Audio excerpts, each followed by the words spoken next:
Catherine Carver knocked on Barton Mercer's door in a mud-streaked wedding dress, while the last train whistle faded behind her, and half of Mercy Crossing watched from the road as if shame had followed her on foot. Her veil hung torn over one shoulder, her empty ring finger curled around a valise, and the letter that promised a husband lay crumpled in her palm. Barton had not opened that door to a woman since he buried Eliza on the hill above the barn. But when the townspeople whispered, "Leftover bride," he saw a freezing human soul, not a scandal. He had to choose between the grave he still lived beside and the woman standing in his lantern light. Before the dust rises, write your country in the comments so I know where this story found you. If you enjoy lonely cowboys, brave women, and love that heals old wounds, subscribe for the next tale. The knock came just after sundown, when the prairie had gone blue and the kitchen lamp threw one small square of gold across Barton Mercer's floor. He had been sitting at the table with a cup of coffee gone cold, listening to the wind push against the walls. That was how most evenings passed at the Mercer place. No music, no talking except when he spoke to the fire. No second chair pulled close to the stove. Just Barton, the ticking clock, and the empty side of the table where his wife used to sit with her mending basket. Eliza had been gone 3 years, but Barton still kept her shawl folded over the back of the chair. He did not use that chair. He did not move the shawl. He did not invite life to sit there. The knock came again, softer this time, almost ashamed of itself. Barton rose slowly. Men in Mercy Crossing knew better than to come to his ranch after dark, unless a horse had broken a leg or blood had been spilled. He took the lantern from its peg, lifted the latch, and opened the door. Catherine Carver stood on his porch in a wedding dress soaked at the hem with mud. For a moment, neither of them spoke. Behind her, down by the road, Barton could see lanterns. 3 wagons had stopped near his gate. Folks from town sat watching, pretending not to. A few men leaned forward on their reins. A woman in a feathered bonnet whispered behind her glove. The road dust had settled on Catherine's skirt like the world had tried to bury her. Before she reached shelter, she held a valise in one hand and a folded letter in the other. "I am sorry," she said. "They told me this was the last house before the North Road." Her voice was steady, but her lips had gone pale from cold. Barton looked past her again. "Who told you?" Catherine turned only a little, as if looking back might make her shame larger. "The station master, then Mr. Pelham's clerk, then everyone." At the name Pelham, Barton's mouth tightened. Edwin Pelham owned the biggest cattle spread south of Mercy Crossing. He also owned half the debts in town, most of the patience of the church elders, and none of Barton's respect. Barton looked at Catherine's dress. "You were to marry Pelham?" She swallowed. "His son, Julian." She nodded once. Julian Pelham was pretty as a painted sigh, and about as useful in a storm. Barton had heard a mail-order bride was coming on the afternoon train. He had heard it in the mercantile while buying nails. He had not listened long. Mercy Crossing enjoyed other people's hopes too much, and he had no appetite for talk of weddings. Now the bride stood on his porch alone. "What happened?" he asked. Catherine's fingers tightened around the letter. "He took one look at me and said there had been a mistake." Barton said nothing, but his jaw moved. Catherine forced herself to continue. "He said the photograph I sent must have been old. It was not. He said he expected someone younger, brighter, someone who did not look like she had known hunger." The words came out plain, not dramatic. That made them worse. From the road, a man laughed. Catherine flinched. Barton looked toward the sound. The laughter stopped. She lifted her chin, though it trembled. "Mrs. Pelham said I could not stay at their house because the arrangement was broken. The hotel keeper said every room was full, though I saw keys hanging behind him. The station master said the next train west had already gone. The church ladies said they would pray for me, but none opened a door." Barton looked at her valise. It was small, too small for a woman starting a new life. "And you came here?" "I walked until the road ended in darkness," Catherine said. "I saw your lamp. The wind pushed hard across the porch, lifting the torn veil at her shoulder. Barton gripped the doorframe. The proper thing would be to send her to town with a note for the sheriff's wife. The careful thing would be to say his house was not fit for a lone woman. The thing Mercy Crossing expected him to do was shut the door and let gossip roll away from his porch. He had lived 3 years by careful things. Catherine looked past him into the kitchen. Her eyes caught on Eliza's shawl, the second chair, the silence of the house. She understood something then. He saw it cross her face. "I should not have come," she said. She stepped back. Barton spoke before she could turn. "Wait." She stopped, one foot on the porch step. "I have a room off the kitchen," he said, door latches from the inside. "You can sleep there tonight. Morning I will take you to the sheriff or the station, whichever you choose." Catherine stared at him like he had offered gold. Then, like she feared the gold was false. "I have no money for lodging," she said. "I did not ask. I can work." "I did not ask that either." Her eyes filled, but no tears fell. "My bay." She had used them all before reaching his door. From the road, Mrs. Pelham's voice carried thin and sharp. "Mr. Mercer, consider your reputation." Barton stepped past Catherine onto the porch. "I buried my reputation beside my wife," he said. "It does not trouble me much." The watchers went quiet. Catherine turned to him then, really looked at him. He was tall, broad-shouldered, and weathered by work.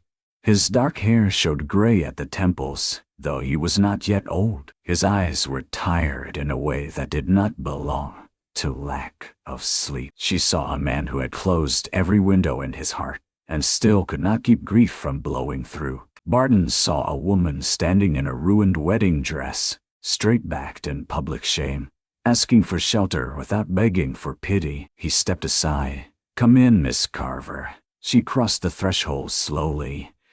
Inside, warmth wrapped around her so suddenly her breath shook. The kitchen smelled of coffee, wood smoke, and bread, left too long near the stove. She stood just inside the door, careful not to drip mud on the floor. Barton shut out the road, the lanterns, the watching town. For the first time that day, Catherine was not being stared at. That was when the first tear finally fell. Barton Mercer was kind, but not soft. Catherine learned that before the first hour ended. He did not fuss over her. He did not tell her everything would be all right, because everything was not all right, and both of them knew it. He gave her a clean towel, pointed toward the wash basin, and set a bowl of beans and cornbread on the table without ceremony. "You can eat there," he said. Catherine stood beside the chair with Eliza's shawl on it. Barton saw the problem and removed the shawl too quickly, as if the cloth had burned his hands. He folded it and set it on the high shelf near the clock, his face closed tight. "Sit," he said. The word came out harder than he meant. Catherine sat because her legs had nearly given out, but her shoulders stiffened. She had spent enough of her life being commanded by men who called it protection. Barton noticed. He looked away, then dragged another chair from the corner and sat across from her, leaving the table between them. "I'm not good at this," he said. "At what?" "Having someone in the house." She looked at the unused second plate on the shelf, the clean but lonely stove, the single cup by the basin. "Neither am I." He pushed the bowl a little closer. "Eat before it cools." She tried to eat slowly. A lady should eat slowly, her mother used to say. A bride should eat like she has never been hungry. But Catherine had spent 2 days on train biscuits, then a day being measured and rejected like poor cloth. The beans tasted like mercy. She ate until shame rose in her throat. Barton did not watch. That was mercy too. After supper, he showed her the little room off the kitchen. It had a narrow bed, a trunk, a cracked mirror, and a window looking toward the barn. The room had once belonged to a hired girl, he said, years before Eliza died. Catherine touched the latch. "It works," Barton said. "I checked it after supper." She turned to him, startled. He stood in the doorway, one hand on the frame. "No one enters but you." There was nothing tender in his voice. It was a rule nailed down like a board. Catherine nodded. "Thank you." He cleared his throat. Tomorrow, I would drive you into town. T.O. Do what? Speak to the sheriff. Send a wire if you have kin. Arrange passage on the next train. She looked at the floor. I have no kin who would answer. The statement hung between them. Then, we speak to the sheriff first, Barton said. She lifted her eyes. You are trying to send me away. I am trying not to keep you. It was honest. That made it hurt in a different way. I understand. She said, but she did not. Not fully. To Catherine, every closed door looked the same, whether it closed from cruelty or fear. Barton's door had opened, but his heart remained barred so tightly, she could feel the iron in the room. That night, she lay awake in the little bed wearing a borrowed wool nightdress that smelled faintly of cedar. Outside, horses shifted in the barn. The wind scratched at the window. Once, near midnight, she heard Barton step onto the porch. Through the thin wall, his voice carried low. I am sorry, Eliza. Catherine closed her eyes. In the morning, Barton hitched the wagon before sunrise. Catherine came out in her travel dress, having folded the wedding gown over her arm. Mud had dried along the hem in stiff brown teeth. Barton looked at it, then away. You want to keep that? I do not know yet. He nodded and took it without comment, laying it carefully in the back of the wagon as if it were not a thing of shame, but a thing that had survived. That small respect unsettled her more than kindness would have. Mercy Crossing was fully awake when they drove in. News had traveled faster than the coal. Women paused outside the mercantile. Men turned from the hitching rail. 2 boys ran ahead, shouting that the abandoned bride was back with a graveyard cowboy. Catherine sat straight. Barton kept both hands on the reins. At the sheriff's office, they found Sheriff Lyle Haskins pouring coffee and pretending he had not heard the gossip already. He was a thick-set man with careful eyes. Miss Carver, he said, rising. Mr. Mercer. Catherine explained what happened. She showed Julian Pelham's letters, written in a smooth hand full of promises. He had asked her to come west. He had written of marriage, partnership, and a house waiting. He had also written that his family would settle her old debt with the boarding house back in Kansas City. Once the wedding was done, Sheriff Haskins read the letters slowly. Did he pay your fare? He asked. No, I sold my mother's silver combs. And the debt? Catherine's mouth tightened. Still unpaid. Barton looked at her. She had not told him that part. Sheriff Haskins sighed. A broken promise of marriage is hard to charge unless money changed hands in fraud. He brought her across 3 states under false promise, Barton said. I know, and left her with no bed. I know that too. The sheriff's tiredness suggested he knew many wrong things he could not punish. The office door opened before he could say more. Edwin Pelham entered with Julian behind him and Reverend Amos Greer at his side. Pelham was silver-haired, broad-bellied, and dressed like a man who had never carried his own water. Julian wore a blue coat too clean for the street. Catherine's face went still. Barton noticed her hands disappear into the folds of her skirt. Pelham smiled without warmth. Sheriff, I hear Mr. Mercer means to make public business out of private disappointment. Julian would not look at Catherine. Reverend Greer looked sad, which was almost worse than looking cruel. Miss Carver, the church is concerned for propriety. Spending the night at a widower's ranch invites talk. Catherine spoke before Barton could. I knocked on 3 proper doors first. The Reverend flushed. Pelham's smile thinned. My son made no binding contract. A man has the right to refuse a bride if he finds he has been deceived. Catherine lifted her chin. How did I deceive him? Julian muttered. The photograph was flattering. The room went silent. Barton took 1 step forward. Catherine caught his sleeve, not to stop him for Julian's sake, but for his own. Do not, she whispered. That whisper was misunderstood by everyone in the room. Pelham saw it and smiled. Already familiar, he said. Barton's voice went low. Careful. Reverend Greer cleared his throat. Perhaps the wisest course is for Miss Carver to take the next eastbound train. With what money? Catherine asked. No one answered. Pelham reached into his coat and placed $2 on the sheriff's desk. For a charity, Catherine stared at the coins. $2 for a ruined future. $2 for her mother's combs, her train fare, her public shame, and the road dust on her wedding dress. Barton picked up the coins and set them back in Pelham's palm. She is not your charity. Pelham's eyes hardened. Then what is she to you? The question filled the office like smoke. Barra did not answer quickly enough. Catherine stepped back from him. Hurt flashed across her face before she hid it. To her, the silence sounded like regret. I will go, she said. Barra turned. Miss Carver, no, I have troubled enough houses. She walked out of the sheriff's office into a street full of watching faces. Barton followed, but she did not stop until she reached the train platform. The eastbound train would not come until morning. The bench was cold. The station smelled of coal smoke and old rain. I was not ashamed of you, Barton said behind her. She looked at the tracks. You were ashamed of being asked what I was to you. He said nothing. That silence was answer enough. Catherine sat on the bench, folding her hands around the small valise. Thank you for last night. You have done your duty. Barton stood in front of her, hat in hand. It was not duty. What was it then? He looked toward the hills where his wife lay buried. His answer came rough. I do not know. Catherine nodded, and the dignity of that nod cut him more than anger would have. He left her there because he thought leaving was respect.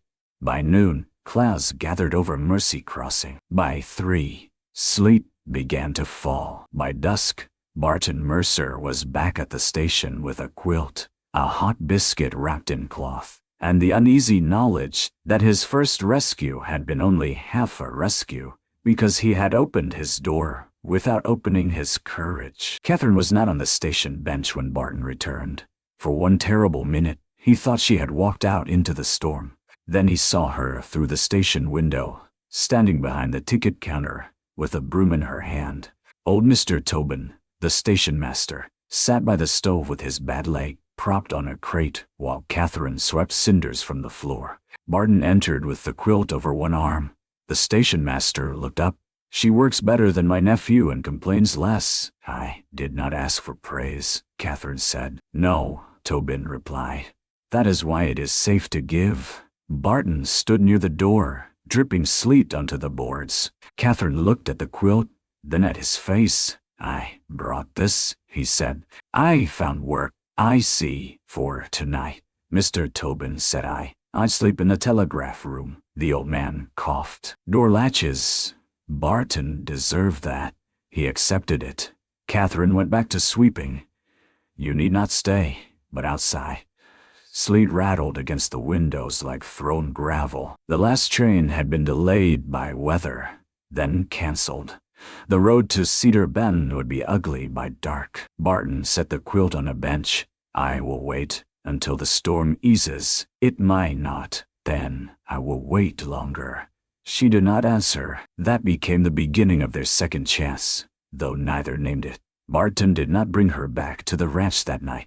He sat by the stove with the station master, listening to the telegraph wire click uselessly in the weather. Catherine slept behind the telegraph room door. In the morning, he bought her breakfast from the hotel kitchen and did not ask her to be grateful. She accepted the covered plate with a quiet, "Thank you." 2 days later, Sheriff Haskins found Catherine, paid work at the church wash house, laundering linens and mending hymnals for a little money, and a cot in the back room. It was not comfort, but it was hers. Reverend Greer apologized for not opening the parsonage door that first night. Catherine listened, then said, "Apology is a start, Reverend. Shelter would have been better." He bowed his head. "Yes, ma'am." Barton heard about that, and smiled for the first time in months, though no one saw it but his horse. He began coming to town more often than he needed. Nails one day, kerosene the next. A hinge he could have repaired himself. He did not crowd Catherine. He did not linger in the wash-house doorway. He simply made himself useful near the edges of her life. When the church woodpile ran low, split cedar, appeared before dawn. When Mr. Tobin's roof leaked over the telegraph desk, Barton fixed it and refused to pay. When boys mocked Catherine by calling her Pelham's leftover, Barton did not strike them. He took them to their fathers and repeated the words in front of the men who had taught them cruelty by example. The words stopped. Catherine noticed every act. She trusted none of them quickly. Trust for her had become a gate with rusted hinges. It opened slowly and screamed while opening. One afternoon, she carried folded linens to the church and found Bart down in the yard, repairing the loose bell rope. His coat was off, sleeves rolled, forearms marked with work scars. The bell above him shifted in the wind. "You fix many things that are not yours," she said. He glanced down. "Some things belong to everybody if they fail. Like church bells, like shelter, like roads, like decency." She looked toward the church doors. "Decency failed loud when I arrived." The honesty settled between them. He climbed down from the ladder. "I have something for you." Her face closed a little. He saw it and stopped. "Not a gift, if you do not want one. A thing of yours." He went to his saddlebag and took out the wedding dress, cleaned and folded. The mud had been brushed out. The torn veil had been washed. A rip near the sleeve had been mended with careful, uneven stitches. Catherine stared. "You mended it?" "No, Mrs. Rourke did. I paid her." "Why?" "Because it was left in my wagon, and I did not like it lying there ruined." Her fingers touched the fabric. "I do not know what to do with it." "Neither did I." She almost smiled. The dress had been made from cheap satin, but her mother had sewn pearl buttons along the cuffs before she died. Catherine had imagined those buttons shining in a church aisle. Instead, they had shone under strangers' eyes while Julian Pelham turned away. "I thought this dress would make me chosen," she said. Barton's voice softened. "Cloth cannot do that." "No." She folded it back into the paper. "But, my bae, it does not have to remain a funeral." He understood. She saw that he did. The following week, winter settled early. Snow dusted the roofs and hardened the ruts in the road. The town shrank around its stoves. Catherine worked at the wash-house until her fingers cracked from lye, then spent evenings at the station helping Mr. Tobin write labels because his eyesight was failing. Barton began bringing milk from Cedar Bend to the church kitchen twice a week. He said his cow gave more than he could use. Catherine knew that was only half true. The other half was that he was learning how to come near without taking over. One evening, Reverend Greer asked Catherine to help serve supper to a family whose homestead had burned north of town. Barton arrived with blankets. The family had 3 children, all hollow-eyed from smoke and cold. Catherine moved among them with quiet steadiness, placing bread in small hands, wrapping a little girl's hair in a clean cloth to hide where sparks had burned it short. Barton watched from the doorway. He had seen women be soft. He had seen women be strong. Catherine was both, and neither made a show of itself. Later, outside the church, he found her standing under the eaves, breathing cold air. "You did well in there," he said, as so did everyone. "You know how to make shame feel smaller." She looked at him. "I know how large it can get if no one stops feeding it." Snow fell between them. Barton rested one hand on the porch rail. "Eliza would have liked you." The name came out before he could call it back. Catherine went still, not from jealousy, but from care. "Tell me about her," she said. He looked away. "I have not done that in a long time. I will not ask twice." That almost made him smile. So he told her a little. Eliza had sung while kneading bread. Eliza had wanted a blue door. Eliza had planted apple seeds, though everyone said the soil was wrong. Eliza had died in a spring fever that took the baby too, and Barton had buried them on the hill where the prairie grass bent east. Catherine listened without trying to heal him. When he finished, she said, "You did not bury your heart with her." He gave a humorless breath. "Feels like I did." "No," Catherine said. "You buried the part that knew where to go. The heart is still walking around, lost and stubborn." For a long moment, He could not speak. Then the church bell moved overhead in the wind, one low note sounding across town. Barton looked at Catherine Carver, the abandoned bride, who was no longer standing at his door, but somewhere far more dangerous, near the locked room inside him, and for the first time in 3 years he did not step back. Trouble returned with Julian Pelham's smile. By then, Catherine had lived in Mercy Crossing for nearly a month. She had earned enough to buy sturdy boots and a wool shawl. She had moved from the church wash house to a small rented room above Mrs. Rourke's sewing shop, refusing Barton's offer to pay the rent. "I will not build my life on your guilt," she told him. "It is not guilt.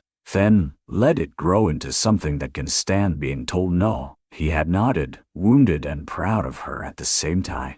The town had begun to change its tone. Mrs. Rourke praised Catherine's stitches. Mr. Tobin trusted her with telegraph accounts. Reverend Greer asked her to organize the church pantry. Children no longer called names when she passed, but the Pelhams did not forgive dignity in those they meant to discard. Julian found her outside the sewing shop one cold morning, carrying a parcel of mended shirts. "Catherine," he said, as if they were old friends. She stopped on the boardwalk. "Mr. Pelham." His smile faltered at the distance in her voice. "I hoped we might speak. We have spoken enough. I behaved poorly. I behaved poorly. I behaved." He looked around, aware of watching windows. "I was under pressure from my father. You must understand, a man in my position. A man in your position had a warm house and a choice." His face tightened. "You have grown sharp. I have grown fat." That struck him.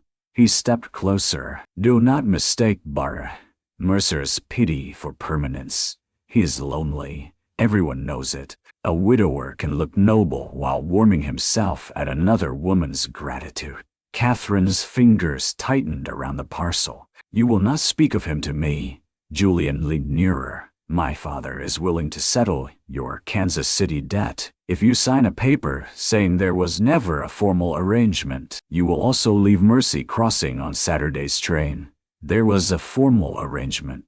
"Not if you cannot prove it beyond letters any friendly woman might write." "I have your letters. My father has judges. My father has judges." The cold seemed to settle inside her bones. Julian lowered his voice. "Take the offer. You do not belong here. You are a reminder of my embarrassment." Catherine stared at him, and something inside her that had once wanted to be chosen by such a man finally turned to ash. "No," she said. His smile vanished. "Then do not complain when your debt finds you. By evening, the rumor has spread." Catherine Carver had trapped Julian with false expectations. Catherine Carver owed money back east and had come west seeking a rich husband. Catherine Carver was living above a sewing shop only until Mercer married or tired of her. The next morning, a letter arrived from Kansas City. The boarding house debt, once small, had been sold to Edwin Pelham through a business associate. Payment was demanded within 10 days, or Catherine's belongings and wages could be claimed. She read it in Mrs. Rourke's back room with Barton standing across from her. The old seamstress hovered near the stove, angry enough to shake. Barton reached for the paper. "I will pay it." Catherine pulled it back. "No, Catherine, no. This is Pelham trying to drive you out. I know. Then let me stop him by purchasing my peace." That is how this started. A man's money deciding where I stand. Barton looked as if she had struck him, but she did not apologize. Some truths had to hurt before they could free anyone. Mrs. Rourke spoke gently. "Child, what was the original debt?" $8.40. Barton looked at the letter. "They demand 63. Fees," Catherine said bitterly. "Interest. Punishment for being poor." Mrs. Rourke sat down hard. "That is robbery wearing a hat." Catherine folded the letter. "I will find work." "More work? You already work soon up to dark." Barton said. "Then I will work after dark." He took one step toward her, then stopped himself. He was learning. There might be another way. What way? Eliza left money. The room changed. Catherine softened at once. Barton. He looked at the frost on the window. Not much. She kept a tin beneath the floorboard for apple trees. And a blue door. I found it after she died. Never touched it. I will not take your wife's dream money. It has sat in the dark for 3 years. That does not make it mine. No, he said. But my be. It can become what she meant it to be. Catherine shook her head. She wanted life for your home, Barton, not rescue for a woman she never met. She wanted kindness to outlive her, he said. The word silenced them both. Catherine's eyes shone. I cannot. He nodded, accepting that the answer was not his to force. That night, a winter storm struck hard. Snow came sideways across Mercy Crossing, covering the streets, silencing wheels, bending tree limbs under white weight. Catherine stayed at Mrs. Rourke's shop, sewing by lamplight, long after the old woman slept. Near midnight, a pounding came from below.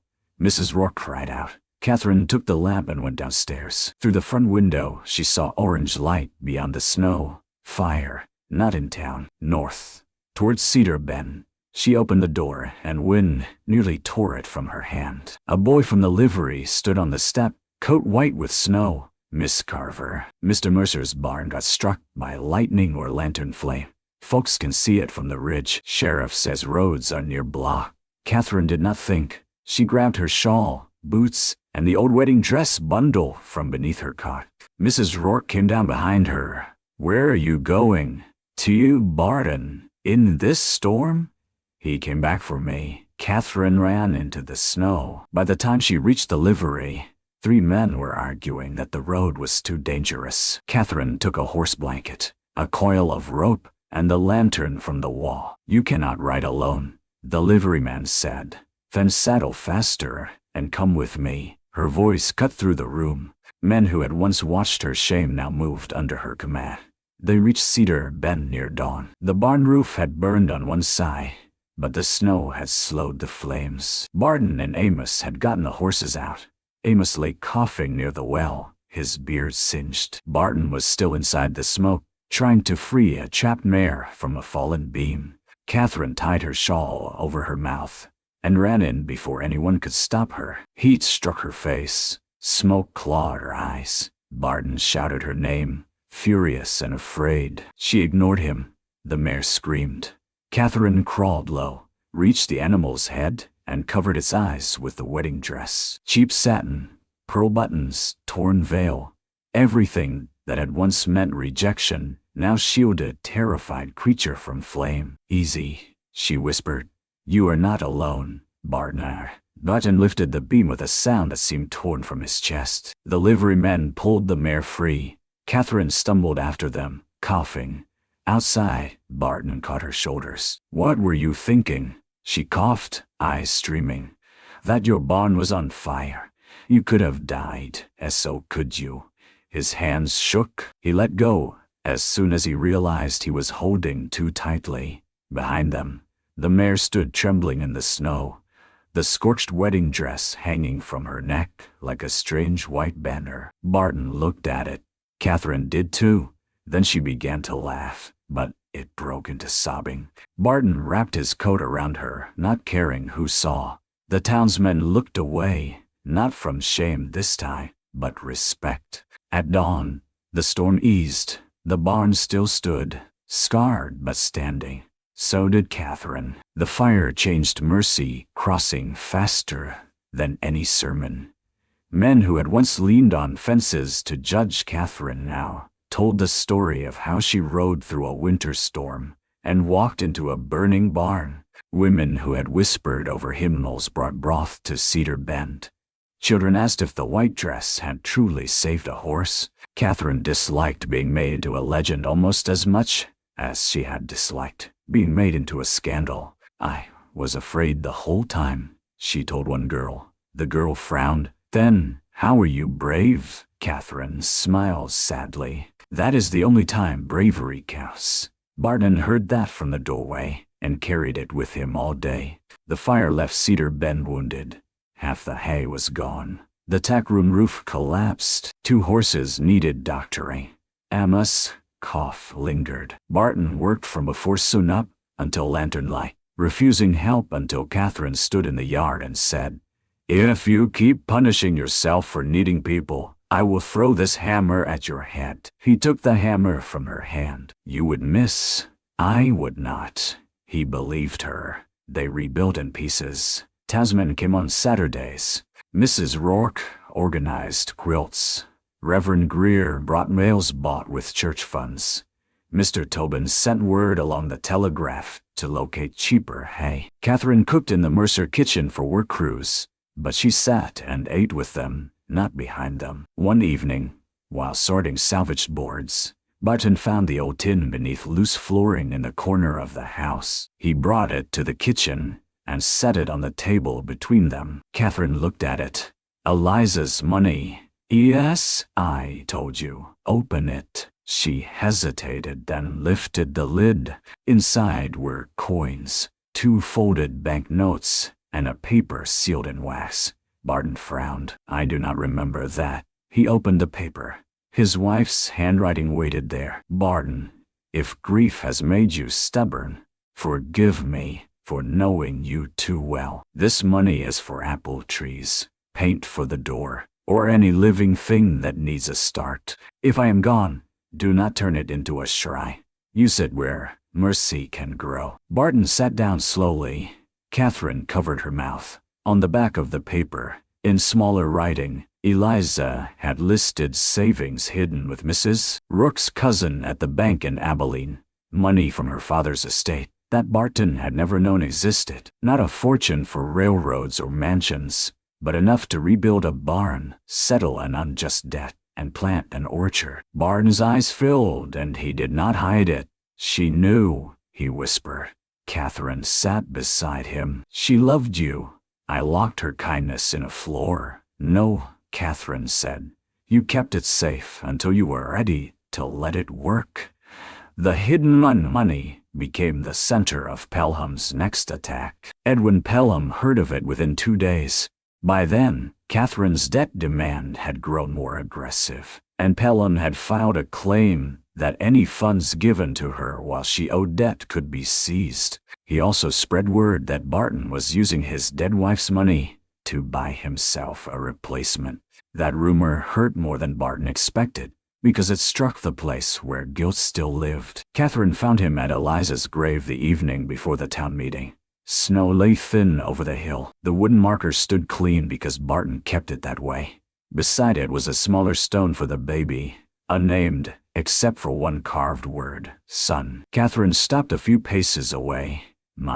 I come closer." Barton nodded. She stood beside him in silence. After a while he said, "His name would have been Samuel."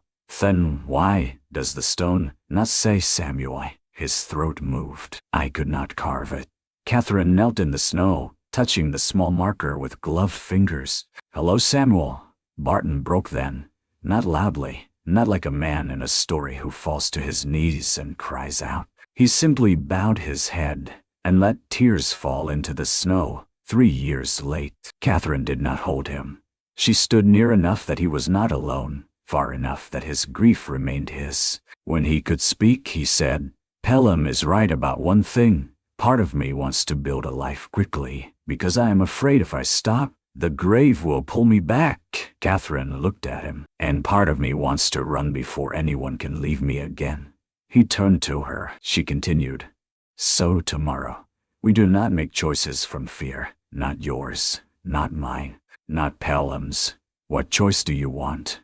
She looked toward town, where the church bell tower pricked the pale sky. "I want to stand in front of them and say the debt is real, but the shame is not. I want to use Eliza's mercy to pay the original $8.40, not the theft they built around it. I want Judge Pike to hear it, and I want you there, not as a man saving me, but as a man telling the truth beside me." Barton looked at Eliza's grave. The wind moved over the hill, soft as breath. "I can do that," he said. The town meeting filled the church the next morning. It was not a trial, but it felt like one. Judge Pike sat near the pulpit. Edwin Pelham stood with papers in hand. Julian stood behind him, pale and restless. Reverend Greer opened with prayer, his voice shaking when he asked forgiveness for doors not opened. Then Pelham spoke. He spoke of order, debt, propriety, and dangerous sentiment. He said Catherine Carver had come west chasing advantage. He said Barton Mercer's grief had made him vulnerable. He said Mercy Crossing must not reward manipulation with money meant for a dead wife's memory. Catherine sat still through all of it. When her turn came, she rose with the wedding dress folded over one arm. The hem was scorched now. The pearl buttons were smoke-darkened. The dress no longer looked like a failed dream. It looked like testimony. "My name is Catherine Carver," she said. "I came here because Julian Pelham asked me to marry him. He refused me in public. That was his right, if cruelty can be called a right. But what happened after was the town's choice. No one moved. I knocked on doors," she said. "Most stayed closed. Barton Mercer opened his. Then he tried too hard not to hold me there. I tried too hard not to need anyone. We have both been wrong in ways born from old pain." Barton looked down, humbled by the grace of being included without being condemned. Catherine held up the debt letter. "I owed $8.40 in Kansas City. I do not deny it. I was poor. Poverty is not fraud. This demand for $63 was purchased by Mr. Pelham to drive me from town. I will pay what I owe. I will not pay for being unwanted." A murmur rose. Pelham snapped. "Fine words. With Mercer money, with Eliza Mercer's mercy," Catherine said. The church went silent again. Barton stood then, holding Eliza's letter. "My wife left money for living things that need a start," he said. His voice was rough, but clear. "For 3 years, I did not use it because I mistook grief for faithfulness. Catherine did not ask for that money. She refused it when I offered. But she helped me understand that love buried in the ground does not feed anybody." He handed the letter to Judge Pike. The judge read it aloud. When he reached the words, "any living thing that needs a start," Mrs. Rourke began to cry. Julian suddenly stepped forward. "Father bought the debt because I told him to." Pelham turned. "Be quiet." But Julian's face had changed. Shame had finally found a useful place in him. "I told him to," Julian repeated. "I wanted her gone. I did not want people remembering what I did." She did not lie. "I wrote the letters. I asked her to come. I refused her because I was vain and cowardly." Catherine closed her eyes. The truth had come late, but it had come. Pelham grabbed his son's arm. Julian pulled away. Judge Pike struck his cane once. "The original debt shall be paid in the amount of $8.40. All added claims are void as malicious increase. Mr. Pelham, your conduct will be noted." Pelham's face darkened. "You cannot."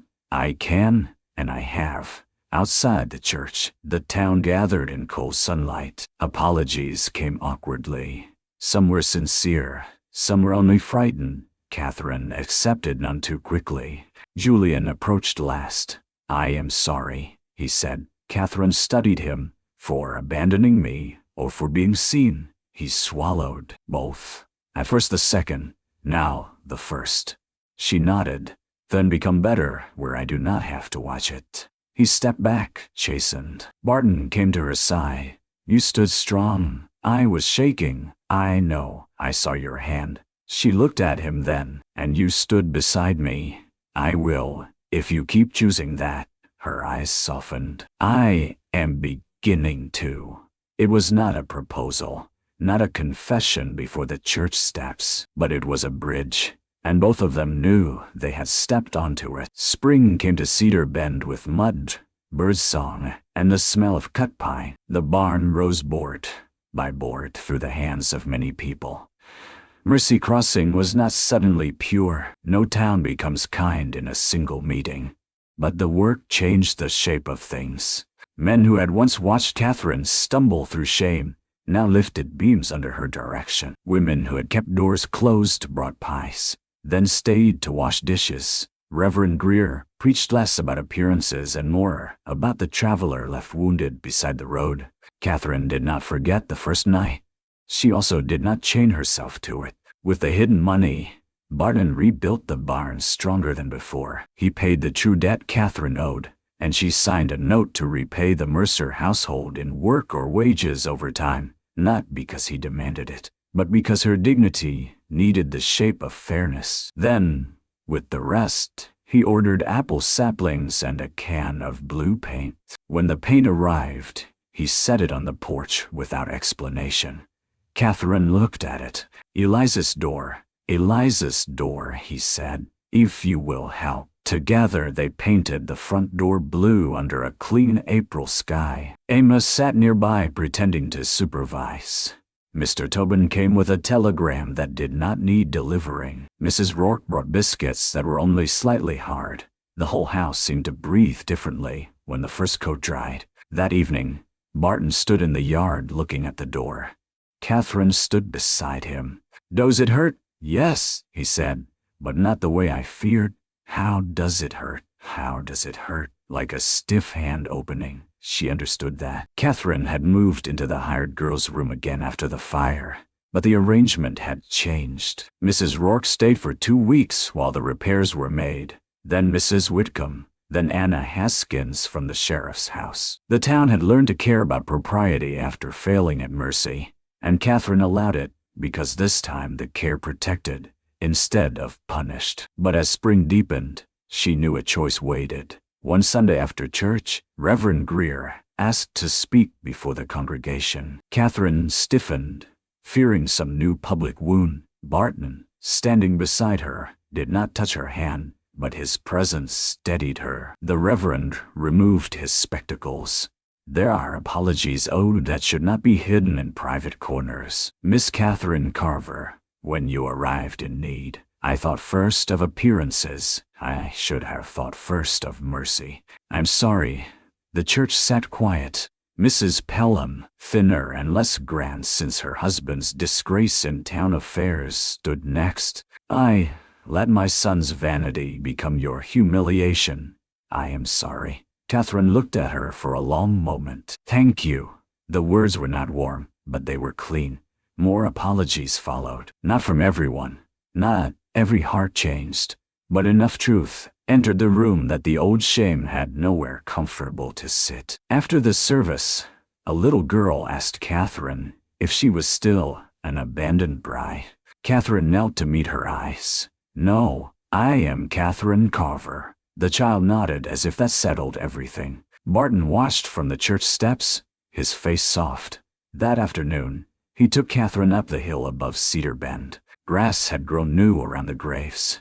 The apple saplings stood in a row below, thin but alive. The blue door of the house shone in the distance like a small piece of sky. Barton carried a carving tool and a strip of polished wood. I made something, he said. Catherine waited. He knelt by the smaller grave and placed the strip beneath the word son. On it, carefully carved, was the name Samuel Mercer. Catherine's eyes filled. Barton touched the marker once. Hello, Samuel. The wind moved through the grass. He stood, and for the first time since she had known him, the grief in his face was not a locked door. It was a room with windows open. I thought loving again would mean leaving them, he said.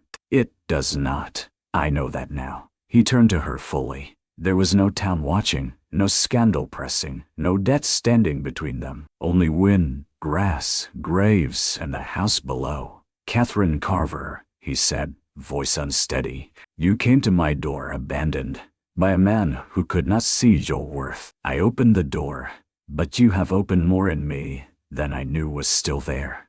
I love you, not because you needed shelter, not because you saved my barn, not because you helped me forgive the living and honor the dead. I love you because you are brave enough to stand in your own name and kind enough to make room for sorrow without letting it rule the house. Catherine's tears slid freely. He continued, I would like to marry you if you choose it. If you do not, Cedar Bend will still be your safe place until you build another. My respect does not depend on your answer." She stepped closer. "You learned that speech well." A faint smile touched his mouth. "I have practiced with the horses. They are patient listeners, better than Emma's." She laughed through tears, and the sound seemed to rise with the meadowlarks. Then she looked toward Eliza's grave, toward Samuel's name, toward the blue door, the new barn, the apple trees, and the road that had once delivered her shame to Barton's porch. "I loved a dream once," she said. "It wore Julian Pelham's letters and a wedding dress. When it broke, I thought I had been made smaller, but I was not smaller. I was only standing in the wrong doorway." Barton waited, barely breathing. Catherine placed her hand in his. "Yes, Barton Mercer, I choose you, not because you opened the door when I was abandoned, but because you never tried to make my gratitude the lock." He bowed his head over their joined hands. They were married in June, not in a grand rush of romance, but with the steady peace of people who knew what vows cost. The church doors stood open. Apple blossoms from the young trees filled jars along the aisle, though the trees had barely been planted, and most blossoms came from borrowed branches. Catherine wore her wedding dress again, remade by Mrs. Rourke. The scorched satin had been cut away. The pearl buttons remained. A blue ribbon circled her waist. When she stepped into the church, no one whispered leftover. Barton stood at the front in a dark coat, his eyes bright and solemn. Amos stood beside him, crying before the ceremony even began. Sheriff Haskins guarded the door out of habit, but his wife said it was only so he could hide his tears. Mr. Tobin rang the bell himself. Reverend Greer asked who gave Catherine to be married. Catherine answered before anyone else could.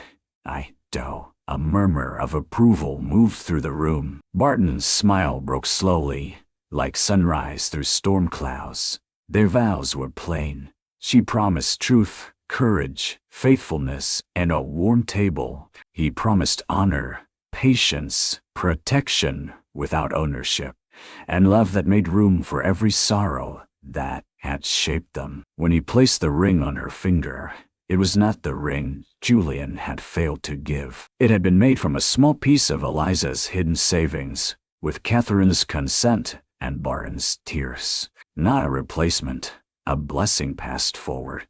After the ceremony, they held supper at Cedar Bend. Lanterns hung from the new barn rafters. Fiddles played softly. Children chased each other near the corral. The rescued mare, now healed, stood at the fence while Catherine fed her apple slices from her palm. Julian Pelham left town before summer ended to work cattle in Texas under a foreman who did not care about his name. Edwin Pelham lost much of his influence, though not all his money.